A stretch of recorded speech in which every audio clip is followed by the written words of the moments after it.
Hello, everybody.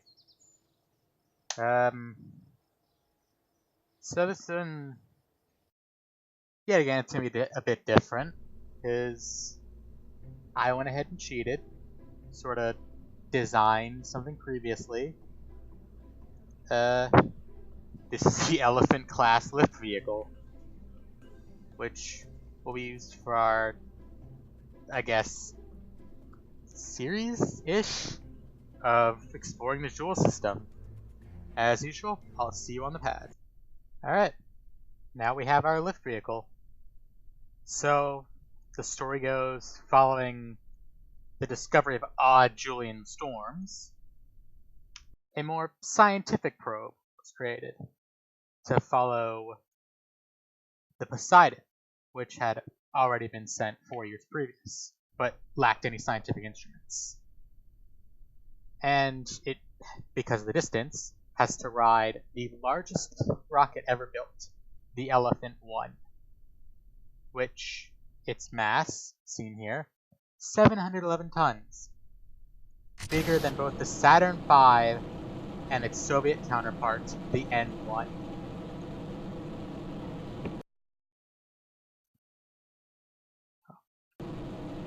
Sorry about that, chat me.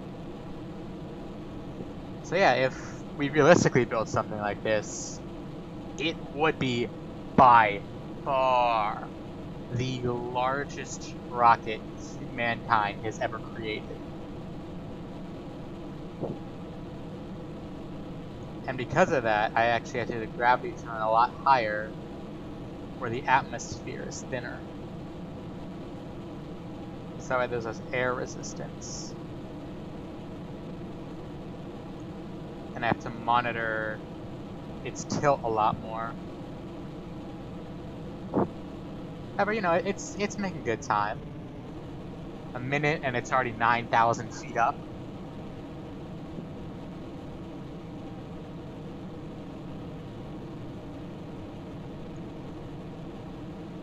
So I guess this would be more similar to Cassini than I guess Poseidon, which I have a video of that, and I'll probably go link later with a different content style.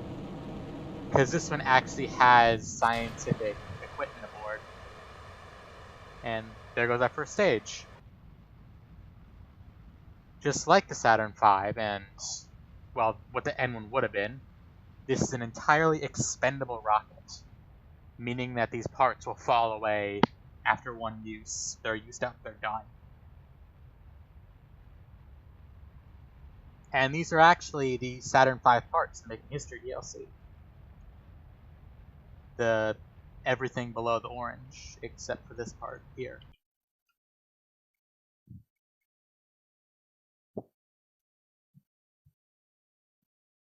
So I guess it's technically a little bit historical, in a way.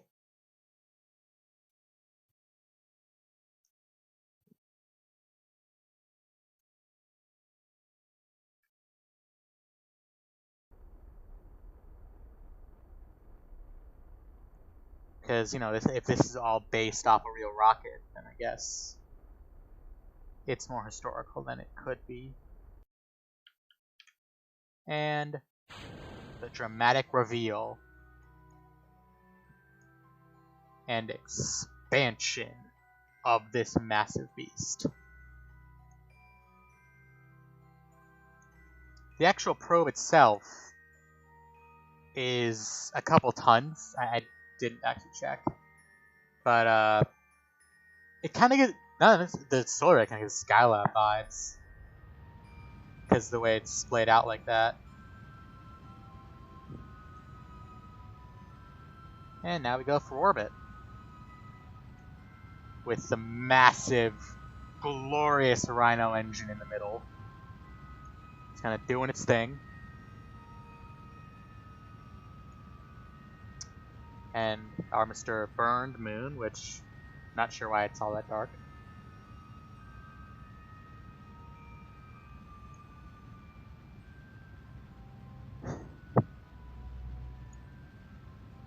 Yeah, so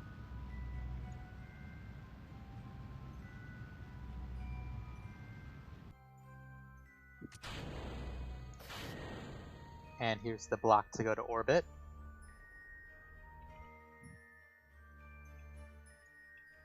So that's just going to burn up in the atmosphere.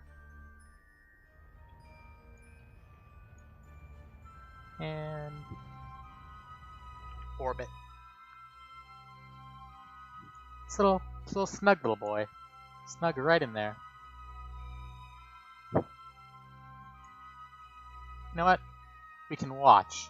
Because this is actually, I guess, almost a recreation of what happened to the real Saturn V first stage. Or, well, first stage, yeah.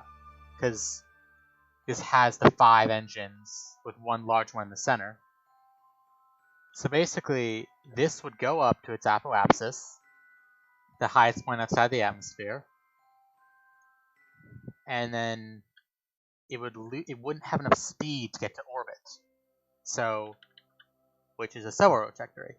So because of that, it would fall and head straight towards the Earth. Now keep in mind, this is a 101-ton piece of metal and full of fuel, with some leftover fuel, which is now screaming towards the ground at like Mach 4 or 3. I don't remember which.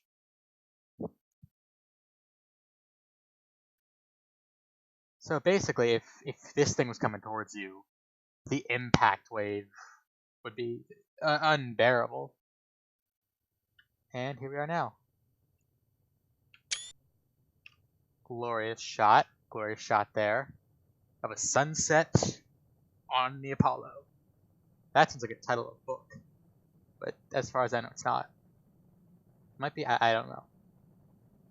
And you can see it actually in here has a little bit of support structure, but it's nice and supportive of its upper stage, which I guess is necessary when you're pushing the thing into space. Let's just speed this up. Oh, that lighting effect, though, that's muy incredible. Now, from what I know, this just burned up. And, well, I know some of the engines they did recover it, like, last year, I think. So now what they got from the Apollo 11 mission in museum now, actually. Which, in my opinion, that's dope as fuck. But this, the amount of heat is just gonna shred it. Yep, there it is. Bye, engine. I like how this part that doesn't even technically exist is all that's able to survive. This decoupler and its hat, Jim the decoupler, is the only part that survived re-entry into Earth's atmosphere. However, will he survive his fall to the ocean? Only time will tell. So welcome back to Interesting.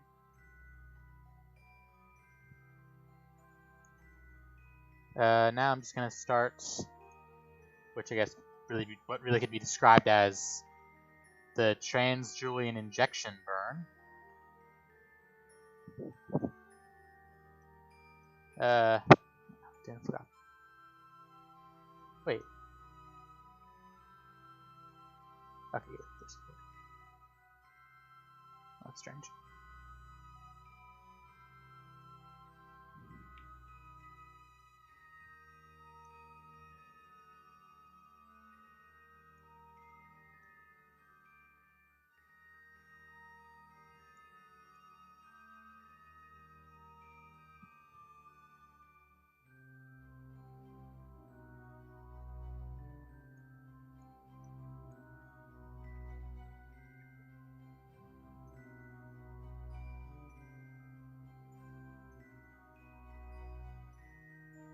Oh, my eye just like died there for a minute.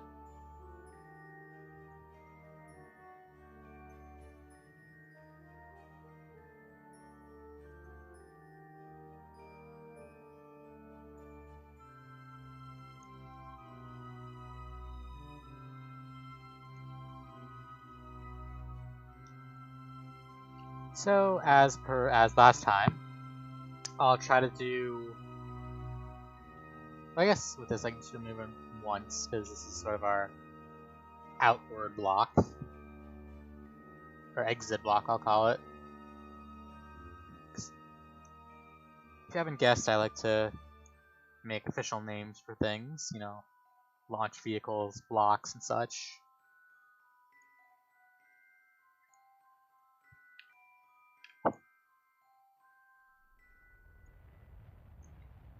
And there we go, we are off into interplanetary space.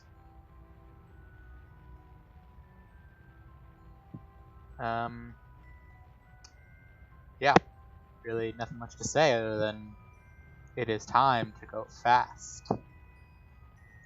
Also, I feel like this little gap here would probably be, you know, sort of an issue for the air rushing through it.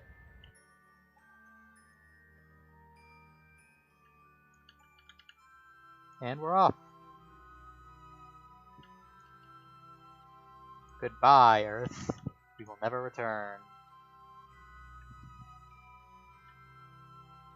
Which way are we going? That way, that way.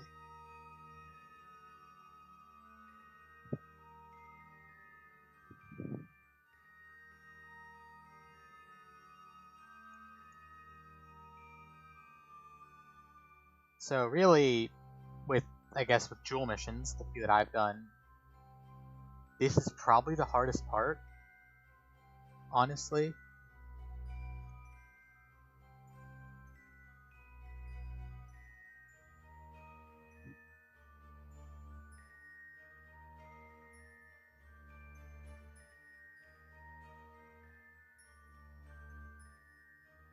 Just, you know, getting from just solar orbit all the way out to Jool.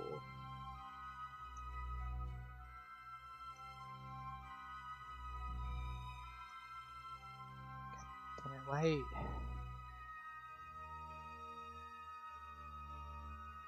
Why does this not work?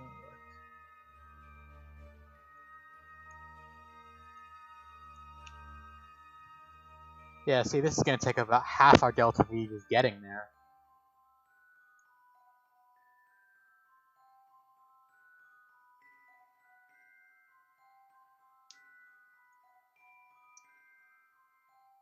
So...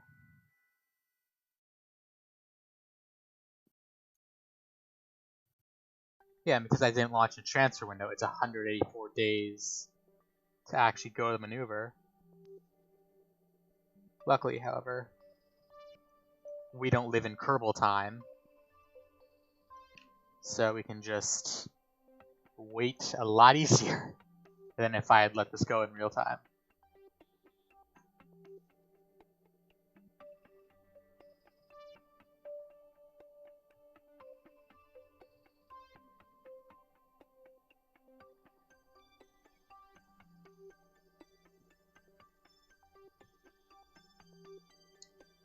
If anybody has a mission they want to see, leave it down in the comments below and I'll attempt it.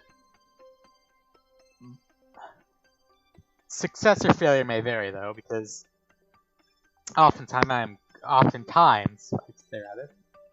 am grossly incompetent at this game. Like, to be real with you.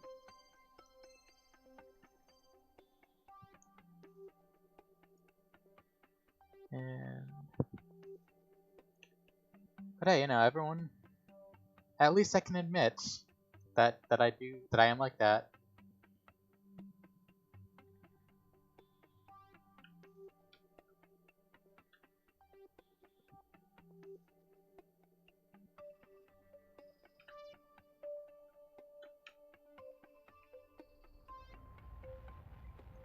Also, I feel like this is probably... never mind. That'd probably cost me some time, realistically, because I mess with the thing. Goodbye, booster block. You will join the only other one of your kind in solar orbit. We'll never forget you. You probably will. Never mind. Yeah, so, this part's gonna be pretty boring. I'll see you with Jool. Alright, welcome. I was just searching for Jool, actually. You can see it right there, the big thing that looks like a green pea. I'm just gonna fix up the maneuver a little bit.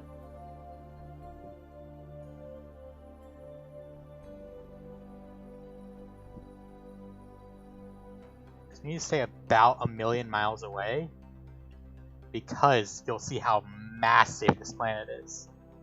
Because, you know, it's a gas giant. So if we get into the atmosphere, there's no saving the mission.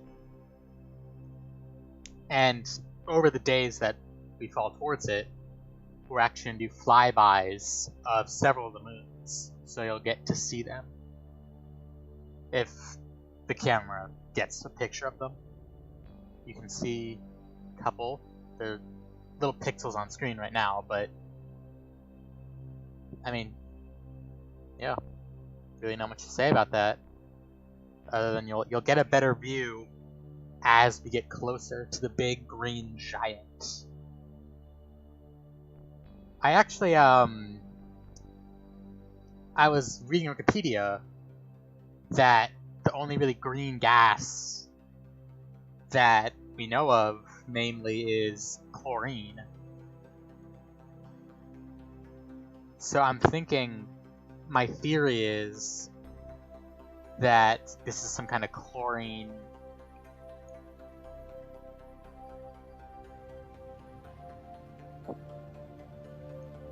I think it's chlorine and with free boron ions is what would make up Jool's atmosphere, giving it this odd green coloration.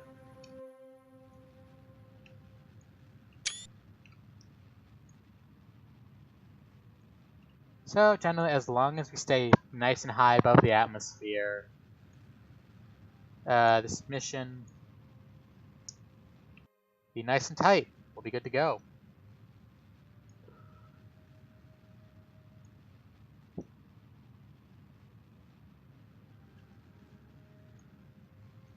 So as you can see, I put it in a less eccentric orbit than Poseidon, because obviously, as a scientific research vessel, for lack of a better term, you know, you'd want it to be on a stable orbit.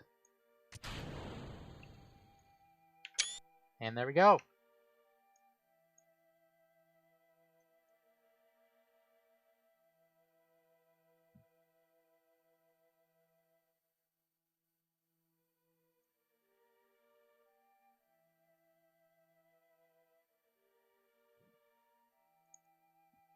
And here we are. There's the camera.